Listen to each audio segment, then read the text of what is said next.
বিসমিল্লাহির রহমানির রহিম। আসসালামু আলাইকুম দর্শক, কেমন আছেন আপনারা? আজ আমি এমন একটা বিষয় নিয়ে কথা বলতে এসেছি যা আমাদের প্রতিদিনের জীবনকে বিষিয়ে তুলছে, কেড়ে নিচ্ছে বহু মূল্যবান প্রাণ। সেটি হলো বাংলাদেশের ভয়াবহ সড়ক দুর্ঘটনা। রাস্তার দিকে তাকালে এখন আর নিরাপদ বোধ হয় না। কখন কোন বেপরোয়া চালকের খামখেয়ালিতে একটি তরতাজা প্রাণ ঝরে যাবে, সেই আতঙ্কে আমরা প্রতিনিয়ত ভুগছি। আপনারা হয়তো প্রতিদিনের খবরের কাগজ খুললেই কিংবা টেলিভিশন স্ক্রিনে চোখ রাখলেই সড়ক দুর্ঘটনার খবর দেখতে পান। এর প্রধান কারণগুলোর মধ্যে অন্যতম হলো চালকের বেপরোয়া গতি। যেন রাস্তায় কোনো নিয়ম নেই, প্রতিযোগিতা চলছে কে কার আগে যাবে। এই অসুস্থ প্রতিযোগিতায় বলি হচ্ছে সাধারণ মানুষ, যারা হয়তো হেঁটে রাস্তা পার হচ্ছিলেন কিংবা বাসের জন্য অপেক্ষা করছিলেন অথবা কোনো গন্তব্যে যাচ্ছিলেন। ভাবুন তো সেই পরিবারগুলোর কথা, যারা তাদের প্রিয়জনকে এই বেপরোয়া গতির শিকার হয়ে হারিয়েছে।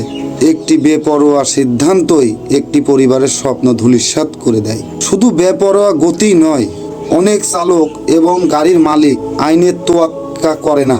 ফিটনেসবিহীন লক্কর ঝক্কর মার্কা গাড়ি রাস্তায় ঝাঁপিয়ে বেড়াচ্ছে, যাদের হয়তো বিআরটি এর কোনো অনুমোদনই নেই। এই অবৈধ গাড়িগুলো যেন পরিবেশের জন্য ক্ষতিকর, তেমনি রাস্তায় দুর্ঘটনার ঝুঁকিও বহু লাংশে বাড়িয়ে তোলে।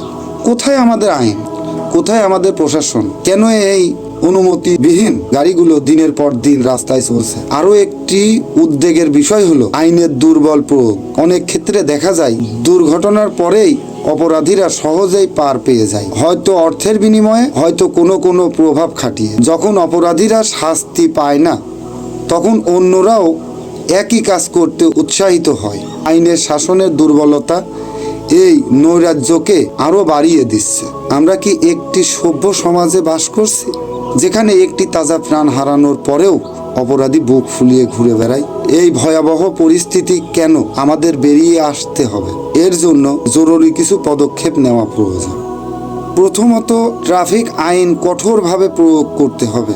বেপরোয়া ড্রাইভিং এবং অন্যান্য ট্রাফিক আইন ভঙ্গের ক্ষেত্রে দৃষ্টান্তমূলক শাস্তির ব্যবস্থা করতে হবে। দ্বিতীয়ত, বিআরটিএ কে আরও কঠোর হতে হবে। ফিটনেসবিহীন এবং অনুমোদনহীন গাড়ির বিরুদ্ধে নিয়মিত অভিযান চালাতে হবে এবং তাদের চলাচল বন্ধ করতে হবে। তৃতীয়ত, আইনের ফাঁক ফোকর বন্ধ করতে হবে, যাতে অপরাধীরা সহজে পার না পায়।